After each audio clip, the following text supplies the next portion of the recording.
I was hoping to go in a little bit of a different direction. Like I wanted to talk a little bit about the post Bernie moment, which you were sort of touching on there. And as somebody who was talking to a lot of people during the early Bernie years and then the 4 years that were basically the dress rehearsal for the 2020 campaign.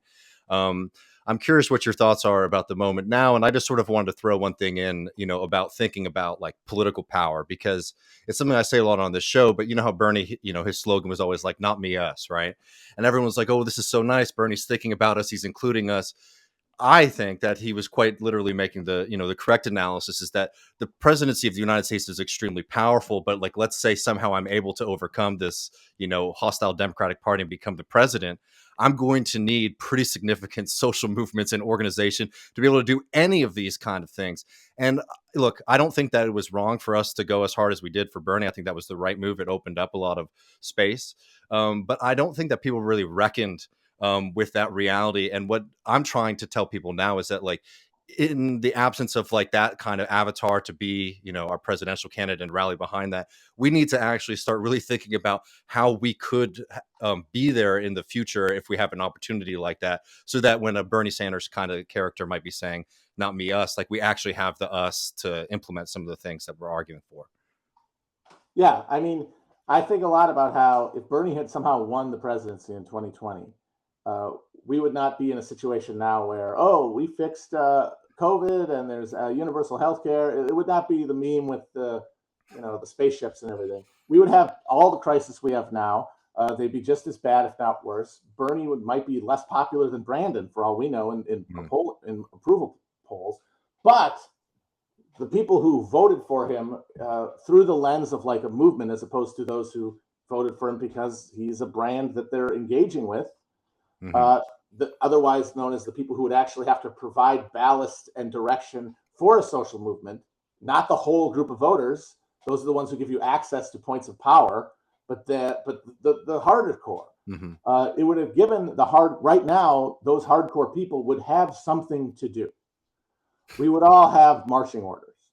And that would have, I think, even with things as objectively bad as they are, the same level of badness in some objective sense, the subjective experience of living in this country would be vastly different. The hopelessness would be replaced by at least somewhere to put those feelings. Even if things are bad, even if things in your own personal life get worse, there's a place to put those feelings that's productive and that feeds into a positive loop of cooperation with others, towards egalitarian political goals, as opposed to the situation we have now, where everyone is paralyzed in the face of the lack of any alternative to this bourgeois mental breakdown that we're just getting to watch from the outside as the Democrats and the Republicans go against one another. And yeah, like the Bernie campaign was an attempt to reverse engineer a social movement from the top down, which people pointed out you can't really do it that way. And I think the reason that Bernie was worth supporting is that argument doesn't take account for the fact that the other route is foreclosed. But at the moment, there's no organic processes that are going to spring up social movements the way that they did in the 30s. We live in this hyper-mediated consumer age where the presidency is like the axle around which our political identities revolve. And so someone being able to act from a position of power rather than just like being in the Senate and then watching on TV and reacting to it the way we're forced to when a Democrat or a Republican is in charge, would have, kick-started a process. And yeah, we didn't get that. So now crisis is just accumulating and there's just this passive and increasingly politicized, but politicized around, reactionary axis, working class.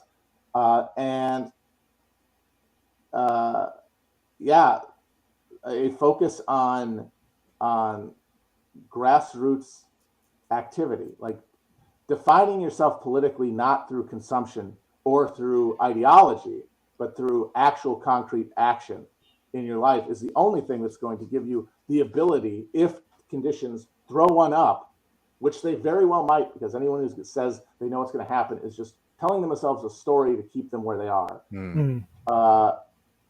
Anything that's thrown up, you can engage with, as opposed to, which I think is what is going to happen if there isn't some breaking away from this orgone relationship with spectacular politics, that the moment is missed because what's happening right in front of you, you can decide for X, Y, or Z abstract reason doesn't meet the criteria of being something worth your time because it doesn't adhere to a checklist of things that are essentially meaningless to the question in front of you and to the people in front of you, but which do have great currency in the speculative, spectacular realm where you craft a fine ideological weapon that is too brittle to actually engage in contact with the enemy. And like, I mean, I totally agree with that last bit too. And like, I mean, because I do see that, like, we're going to have to sort of be reacting and hopefully building up movements that can sort of deal with this ongoing collapse. But like, I do just sort of want folks to sort of learn some of like the weird habits and the bad habits. I think like the larger Bernie movement sort of inherited from like the fact that we were like in campaign mode for like 4.5 years. And that was when a lot of people became politicized, where like, I don't know, like there you get this a lot where people, especially people who watch these programs and consume a lot of political media, they think that like the reason Bernie Sanders didn't win was because independent media wasn't strong enough and corporate media is too Yeah, dominant, right. right? Which is like Or he went fuck. too woke or any of this bullshit. Yeah, It's like the people you needed to drown out the voice of the propertied Democratic electorate who have no material interest in seeing a Bernie Sanders presidency, who you cannot convince out of that because it's deeper than ideology.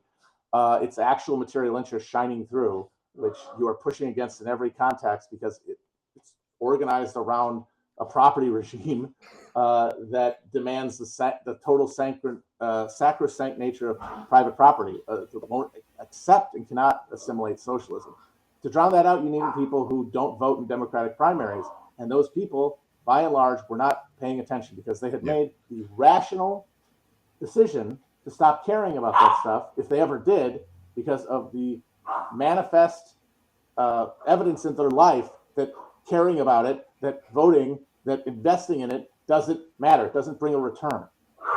And restoring that faith in the political is going to come not from the top down and not from rhetoric and not from memes and not from the ether. It's going to come from people rediscovering the efficacy of collective action in their lives and being like, oh, this is politics. And this actually is something that can make my actual life better. Instead of just provide me with a ideological architecture that makes me a good person and everybody else bad. No, I mean, like I want to get to Jordan Peterson in just a second, but like, oh boy, I'm looking forward to that. Oh But jeez. There's just one point I'd just like to get your opinions on. Like, I talked to some of my friends here in Texas in the union movement, and like obviously like the fight for the Green New Deal or some kind of policy like that is critical. But I was talking to one of my friends here who's an organizer in the IBEW about like just transition, and like I love just transition as a policy. And he does too, and a lot of people within the AFL-CIO unions do as well. But he said something that I found to be really on point. Ryan Pollock is his name. Was that that sounds nice, but like nobody believes you.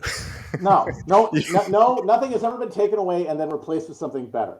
Yeah, it's never happened in anyone's lived experience of American politics. So if you want nothing that promises, oh yeah, we're going to take this thing that you depend on away, but don't worry, we got you. There's no reason that anyone should believe that. It doesn't make them a fascist for not believing you. It doesn't make them a death worshiper to not believe you when you say that, because these people on the left who have a climate agenda are forced to piggyback on a political party that has no legitimacy. Yeah. And they cannot infuse it with their desire for it to be so. And like, because they have been shown repeatedly, specifically over the last 2 years, how seriously the Democrats will defend their positions of power. And like the point is not that we should drop like those commitments or like ideas, in my opinion.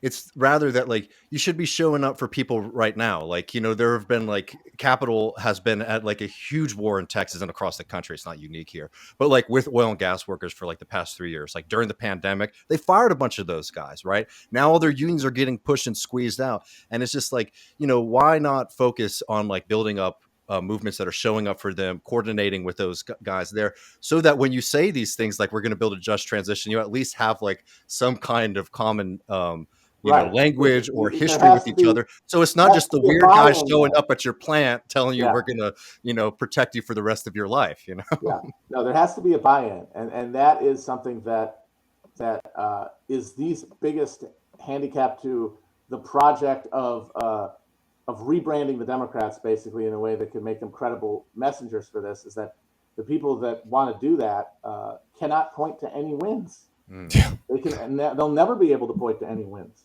They can only point to a theoretical horizon where, if enough of them are in charge, they'll be able to do X, Y, or Z. Meanwhile, the only thing that does ever get done is the punishment part of the package Yeah. of reward and punishment that goes into any political project.